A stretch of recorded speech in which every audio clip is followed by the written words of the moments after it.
Blessed is the one who reads aloud the words of this prophecy, and blessed are those who hear it and take to heart what is written in it, because the time is near.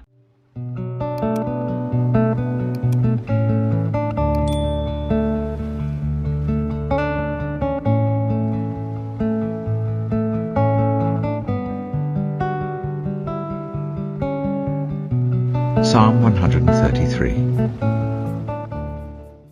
How good and pleasant it is when God's people live together in unity.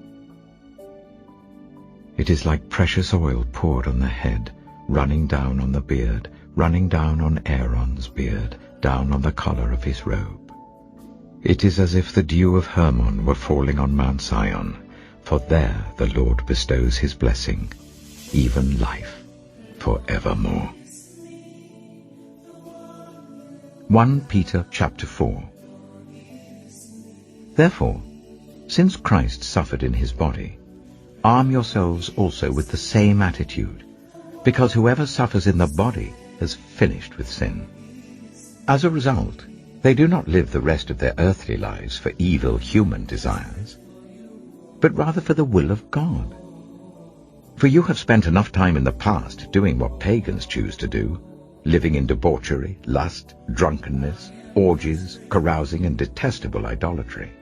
They are surprised that you do not join them in their reckless, wild living, and they heap abuse on you.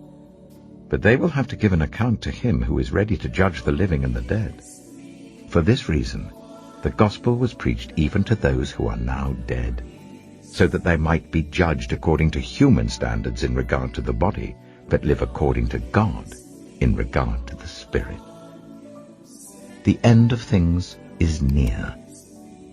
Therefore be alert and of sober mind, so that you may pray. Above all, love each other deeply, because love covers over a multitude of sins. Offer hospitality to one another without grumbling. Each of you should use whatever gift you have received to serve others, as faithful stewards of God's grace in its various forms. If anyone speaks, they should do so as one who speaks the very words of God. If anyone serves, they should do so with the strength God provides, so that in all things God may be praised through Jesus Christ. To him be the glory and the power forever and ever. Amen. Dear friends, do not be surprised at the fiery ordeal that has come on you to test you, as though something strange were happening to you. But rejoice, inasmuch as you participate in the sufferings of Christ, so that you may be overjoyed when his glory is revealed. If you're insulted because of the name of Christ, you are blessed, for the Spirit of glory and of God rests on you. If you suffer, it should not be as a murderer or thief or any other kind of criminal, or even as a meddler. However, if you suffer as a Christian, do not be ashamed, but praise God that you bear that name. For it is time for judgment to begin with God's household, and if it begins with us, what will the outcome be for those who do not obey the gospel of God? And if it is hard for the righteous to be saved, what will become of the ungodly and the sinner? So then, those who suffer according to God's will should commit themselves to their faithful Creator and continue to do good. Ezekiel chapter 47. The man brought me back to the entrance to the temple, and I saw water coming out from under the threshold of the temple towards the east, for the temple faced east. The water was coming down from under the south side of the temple, south of the altar. He then brought me out through the north gate, and led me round the outside to the outer gate facing east, and the water was trickling from the south side. As the man went eastward with a measuring line in his hand, he measured off 1,000 cubits, and then led me through the water that was ankle deep. He measured off another 1,000 cubits, and led me through water that was knee deep. He measured off another 1,000, and led me through water that was up to the waist. He measured off another 1,000. By now it was a river that I could not cross, because the water had risen and was deep enough to swim in, a river that no one could cross. He asked me, "Son of man, do you see this?" Then he led me back to the bank of the river. When I arrived there, I saw a great number of trees on each side of the river. He said to me, "This water flows towards the eastern region and goes down into the Arabah, where it enters the Dead Sea. When it empties into the sea, the salty water there becomes fresh. Swarms of living creatures will live wherever the river flows. There will be large numbers of fish because this water flows there and makes the salt water fresh. So where the river flows, everything will live. Fishermen will stand along the shore. From En-Gedi to En-Eglaim, there will be places for spreading nets. The fish will be of many kinds, like the fish of the Mediterranean Sea.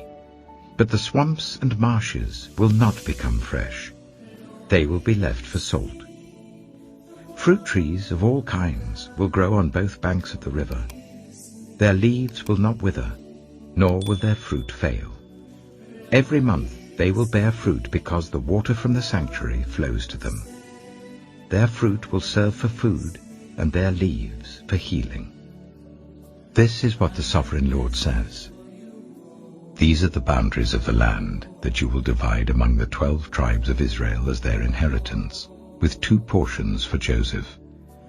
You are to divide it equally among them, because I swore with uplifted hand to give it to your ancestors. This land will become your inheritance." This is to be the boundary of the land. On the north side, it will run from the Mediterranean Sea by the Hethlon road, past Lebo-Hamath to Zedad, Berotha and Sibrim, which lies on the border between Damascus and Hamath, as far as Hazar Hataikon, which is on the border of Hauran.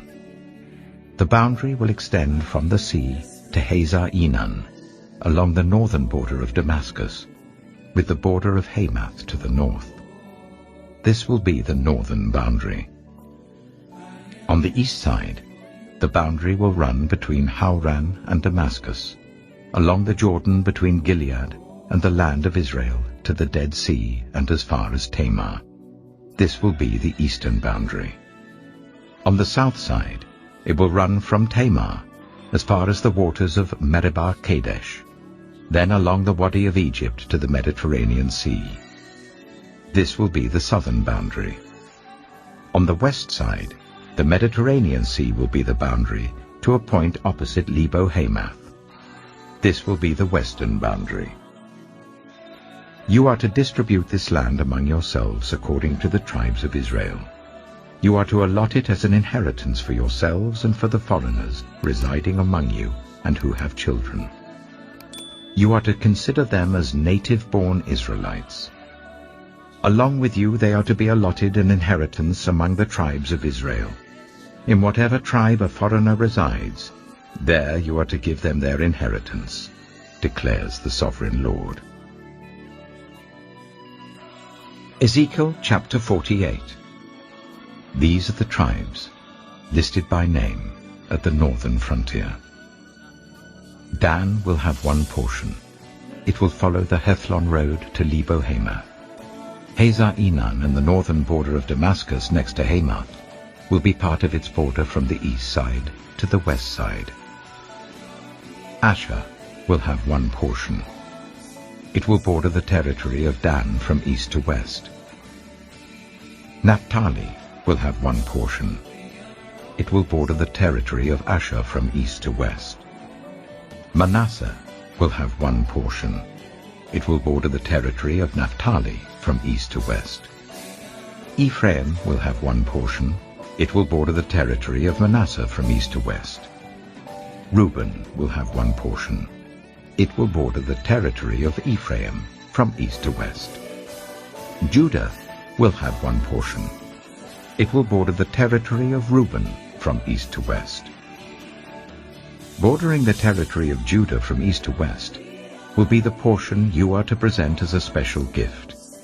It will be 25,000 cubits wide, and its length from east to west will equal one of the tribal portions.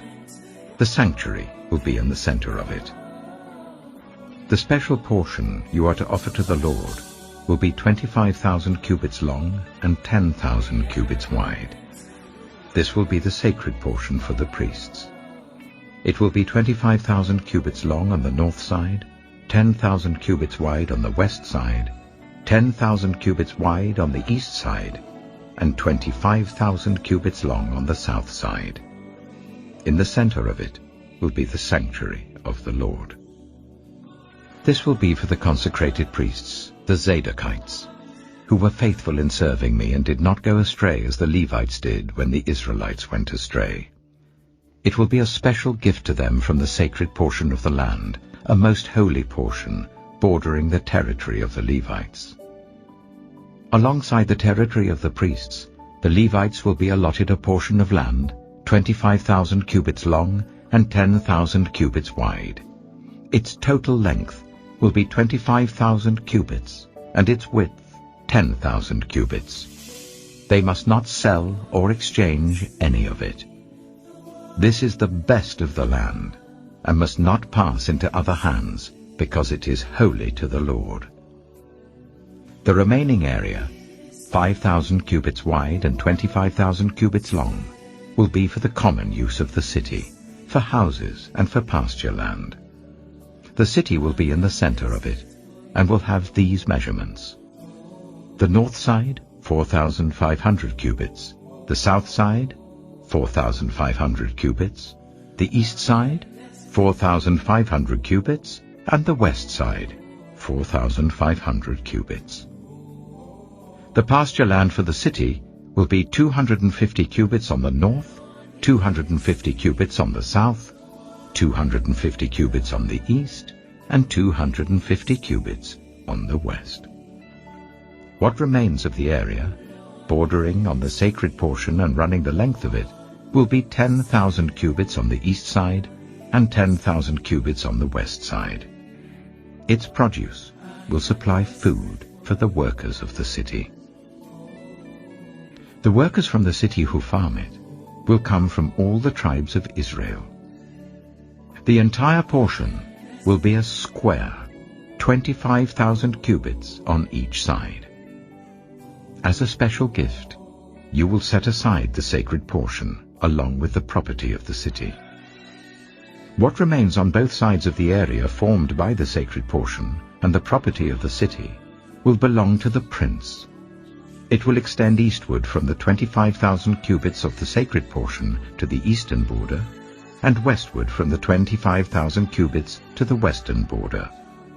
Both these areas running the length of the tribal portions will belong to the prince, and the sacred portion with the temple sanctuary will be in the center of them. So the property of the Levites and the property of the city will lie in the center of the area that belongs to the prince. The area belonging to the prince will lie between the border of Judah and the border of Benjamin. As for the rest of the tribes, Benjamin will have one portion. It will extend from the east side to the west side. Simeon will have one portion. It will border the territory of Benjamin from east to west. Issachar will have one portion. It will border the territory of Simeon from east to west. Zebulun will have one portion. It will border the territory of Issachar from east to west. Gad will have one portion. It will border the territory of Zebulun from east to west. The southern boundary of Gad will run south from Tamar to the waters of Meribah Kadesh, then along the Wadi of Egypt to the Mediterranean Sea. This is the land you are to allot as an inheritance to the tribes of Israel, and these will be their portions, declares the sovereign Lord. These will be the exits of the city, beginning on the north side, which is 4,500 cubits long. The gates of the city will be named after the tribes of Israel. The three gates on the north side will be the gate of Reuben, the gate of Judah, and the gate of Levi. On the east side, which is 4,500 cubits long, will be three gates: the gate of Joseph, the gate of Benjamin, and the gate of Dan. On the south side, which measures 4,500 cubits, will be three gates: the gate of Simeon, the gate of Issachar, and the gate of Zebulun. On the west side, which is 4,500 cubits long, will be 3 gates: the gate of Gad, the gate of Asher, and the gate of Naphtali. The distance all around will be 18,000 cubits. And the name of the city from that time on will be, The Lord is there.